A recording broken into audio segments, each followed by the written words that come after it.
Welcome to Two Camera Chaps. I'm Stuart Morgan, and in this episode we'll be taking a closer look at Canon's brand new 24-105 RF 2.8 lens.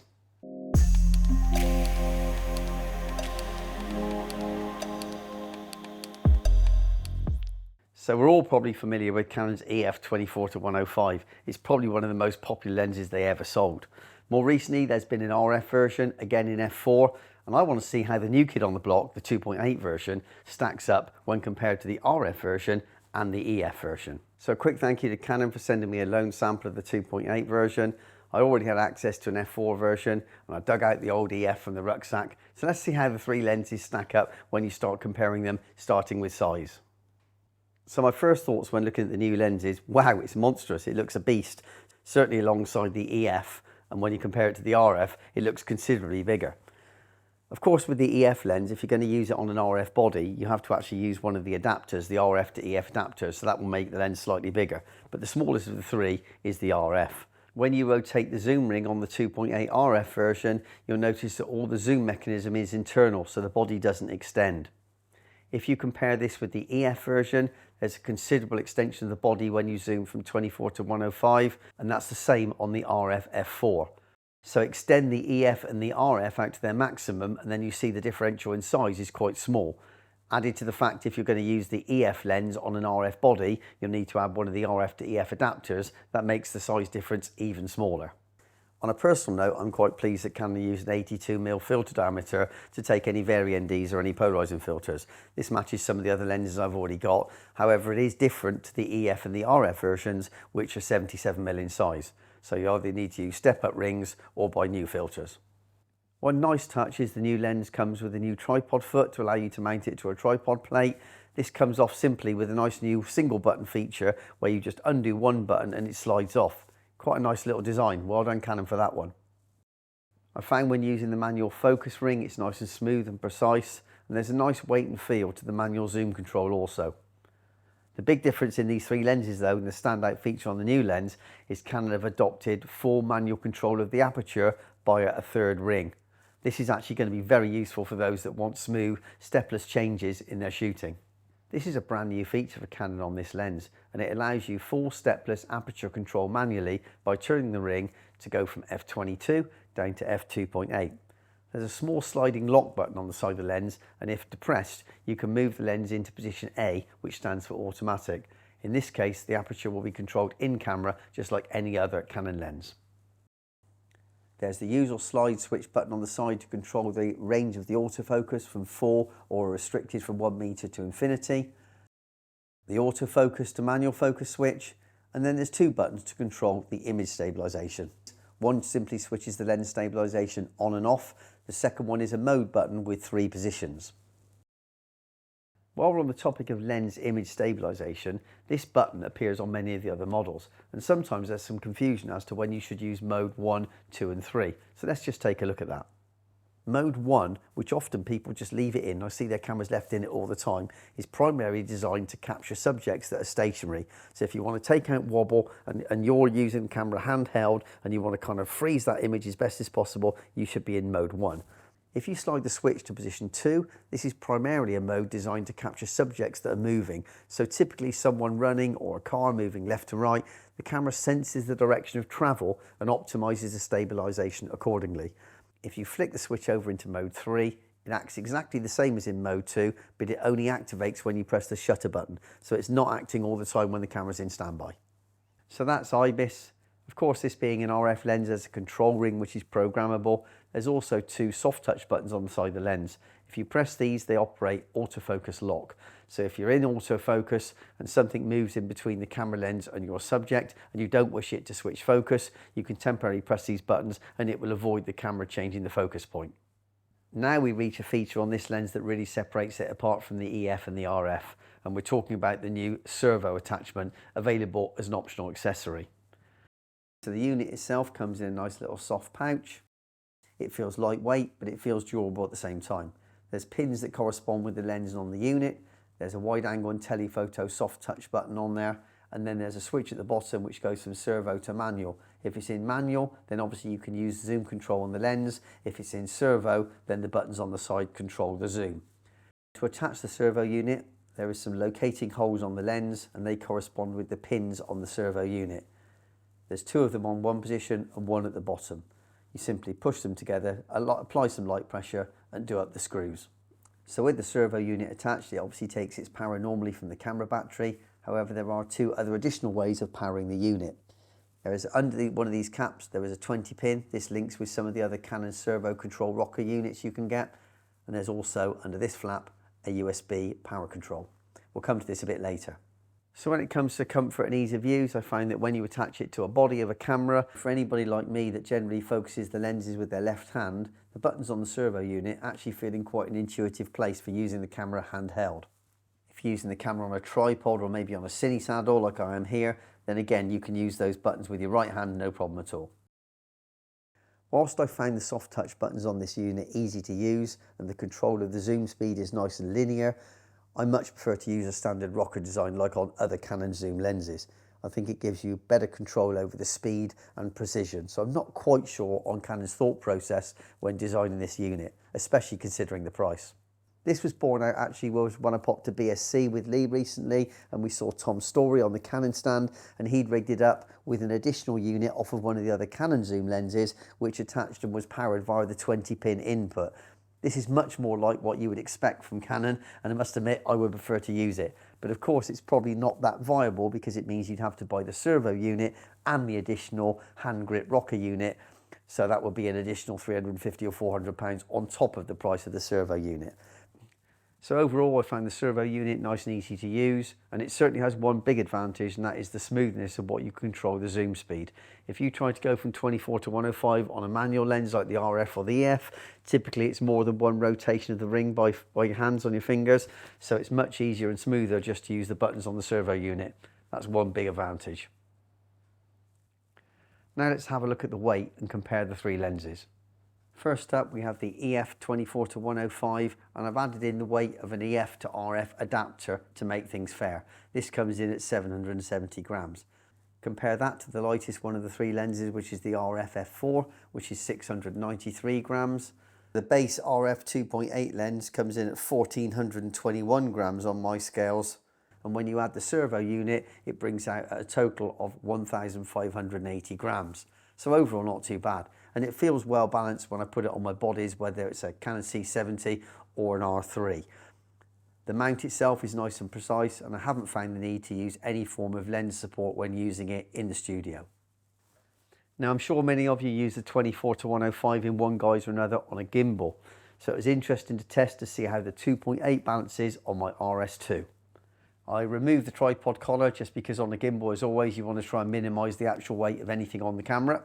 I'm pleased to say that it balances absolutely fine, no problem at all, although the distance from the eye cup to the RS2 body is quite fine. As I mentioned before, the zoom and focus controls on the new lens are all internal, and it was quite interesting that when I balanced the RS2 at 50mm on the lens, if I zoomed out to 24, the camera became slightly back heavy as expected. This wouldn't need any adjustment on the gimbal because the motors cope with it. However, if I went from 50 to 105, there was barely any noticeable difference at all and certainly no need to do any rebalancing on the gimbal. I didn't have an RS3 at hand to test it, but I'm assuming that as it fits well on my RS2, the RS3 will be no problem at all. So for those of you that are using RS2s or RS3s, you'll have no issue balancing this lens at all. Let's move on to the autofocus test, comparing the three lenses to see how they stack up. The autofocus test itself is going to be straightforward and will involve someone just walking towards camera. The settings on, in this case the camera, the R3, are going to remain the same in regards to shutter speed, aperture, etc. And all three lenses will be tested at 24mm, 70mm and 105mm. Menu settings wise on the R3, servo autofocus was enabled, the AF area was set to small, subject tracking was set to on, subject detect was people, and I switched the eye detection on, although in the first test it was going to be challenging because the actual subject was wearing sunglasses. So first up, the EF. Now on first impression you have to say the old EF 24 to 105 still performed remarkably well considering the age of the lens. It held focus and tracked it pretty well throughout. Maybe in fact in this first 24mm test the EF actually performed slightly better than the RF. I'm not sure whether it just lost the face tracking, but it did lose focus a tad just towards the end, which was a surprise. When it comes to the RF 2.8 however, it locked on focus early on and maintain focus on the subject throughout. It's worth noting that no colour correction has been applied to any of these clips, and you can clearly see the slight colour shade difference in the EF compared to both the RF lenses. Now on to the 70mm tests, and we've deliberately made it quite tricky where the autofocus box will end up in the high position in frame. This is where you see the first shortcomings on the EF, where it loses focus a couple of times during the track.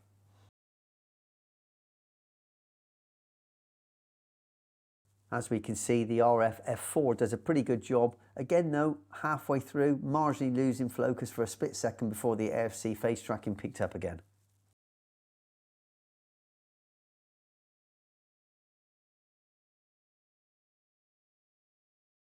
I was about to award first prize again to the RF 2.8, although it did fractionally lose focus just at the end for a split second before it caught back up again. So I call that one a draw between the two RFs. And let's just take a quick look at the three comparisons on the screen at the same time.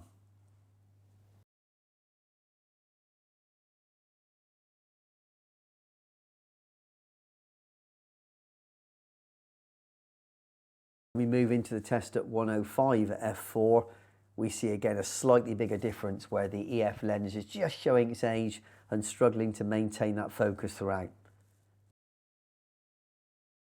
I think in all fairness, both the RF lenses performed again the same. Not 100% perfect, but it is tricky. The subject is wearing sunglasses. Not sure if that's affecting the eye detect.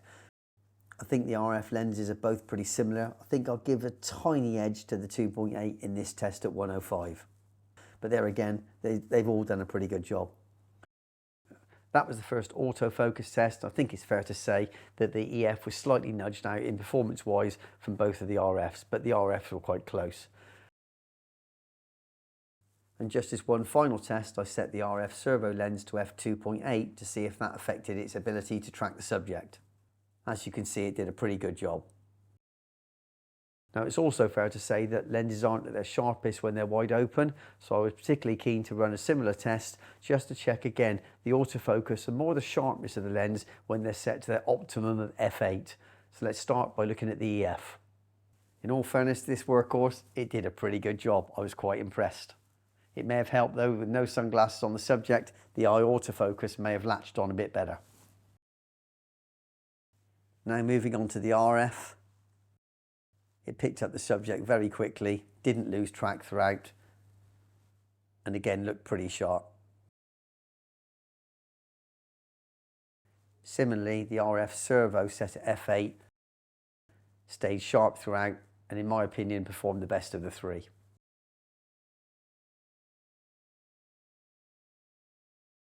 You can now see the differences clearly between the warmth of the look to the EF compared to the two RF lenses. Sharpness wise though, clear difference. The EF is slightly softer, both the RFs are pretty similar. So that's the autofocus test done and complete now. Let's take a look now at the overall sharpness of each of the three lenses. I think when it comes to the overall look on the 24mm test, you can see that all of them are acceptable and nice and clean. The obvious warmth in the EF glass just shows its age. At 24mm, when you compare them, to be honest with you, they all look good. Just for comparison at the end, I also had a 24-70 RF lens, so I ran the same shot with this just to see as a comparison. Now moving on to the 70mm test. The EF, although good, you can just see that softness creeping in on the EF glass, which is not surprising considering the age of this lens. Moving on to the RF 70, it's really sharp. No surprise, the 2.8 version of the RF lens, the Servo, is equally sharp. And again, the RF 24-70 was thrown in as a comparison. It's amazing how close those three RF lenses all look together when you compare them side by side. It's no surprise when we move on to the 105 test that the evidence of softness becomes even more apparent, clearly showing a big difference in the EF with the softness on the skin and the detail in the hair. It's fair to say that again, both the RF lenses, I would say, are very, very similar. So it's clear from the test at the moment that the EF is softer and both of the RF lenses are sharper. Now, one of the RF lenses is an f4, one is a 2.8. Is it going to be worth the extra? I don't know. Let's set the lenses at 105 and run a back-to-back test and see what does the 2.8 give you. So we ran a test with the f4 just set at f4 for a few seconds. Then we swapped lenses. We used the RF 2.8 initially at f4. Then we opened the exposure up to f2.8 and compensated with the Vari-ND. The final comparison shows the difference between the two lenses.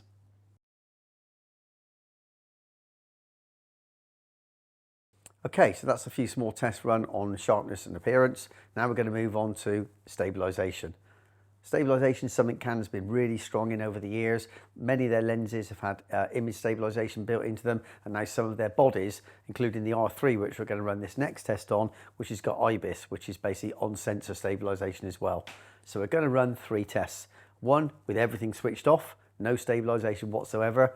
Rerun the test with just IS switched on the lens. And then we're going to repeat this test for another time where we're going to switch lens IS and in-body stabilization on to compare it and see how they all stack up. So let's get on with it. Let's start with the EF. Now we chose 105mm obviously because it would just exaggerate any movement, and I think all lenses will perform pretty much the same without any IBIS on whatsoever. Then when we switch the lens IS on, there is a substantial improvement. And when we go to the third option where we switch on the in-body stabilization as well, it's super steady. This is the RF all off with lens IS only and with lens and IBIS. And the same with the RF 2.8. Everything off, lens only, lens and body. Just watching back that footage tells me a few important things. 1, how good the image stabilization is on Canon cameras. 2, the lens only IS is really good and often is good enough. And 3, when combined with the camera with IBIS, like on the R3, it's even better. I can vouch for this because I regularly use that camera with the 100 to 500 RF, and that would show any form of wobbles and jitters, especially at the 500mm lens, and it's a totally wonderful package to use with image stabilization. So that's the IS done. Now let's have a look at another studio test, which is going to be vignetting. So for this test, we're going to move into the studio where we can be in more of a controlled environment, and we're going to look at the menu settings on the camera, and we're going to make sure that everything is all consistent throughout. Now it's fair to say that this new lens uses a lot of electronic trickery to get the performance it does. It's quite remarkable they even produced a 24 to 105 2.8 in the size they have. So electronic gadgetry is going to be par for the course. It's fair to say that I'm going to run these tests and I'm going to have all the items in the camera's menu switched on because that's how this lens is designed to be used. So latest firmware on your camera with everything switched on. I am going to show you the difference, however, just with it switched on and off at the very start, but then from all the tests going forwards then, everything will be switched on in the camera's menu. Of course, it's personal choice whether you have these on or off, but let me just demonstrate to you quickly, even using an old EF lens set at 24mm, the difference with the settings on in the menu versus off. So we'll start with them all off. You can see there's some vignetting there in the corners, and switching them on. Even on this old lens, you can see the difference it makes to the image. I don't want to dwell on these vignette tests too long because they're often boring, but at 24mm, here we are comparing the EF, the RF 2.8 at f4, and looking again at the RF 2.8 at its 2.8 setting. As you can see, there's some vignetting on the EF, there's a tad on the 24mm RF, and the best performance of all is on the Servo Lens, irrespective of whether it's f4 or f2.8. Zooming in now to 50mm, you can see again it's very similar. The EF performs slightly worse. The RF, there is some evidence of vignetting on there.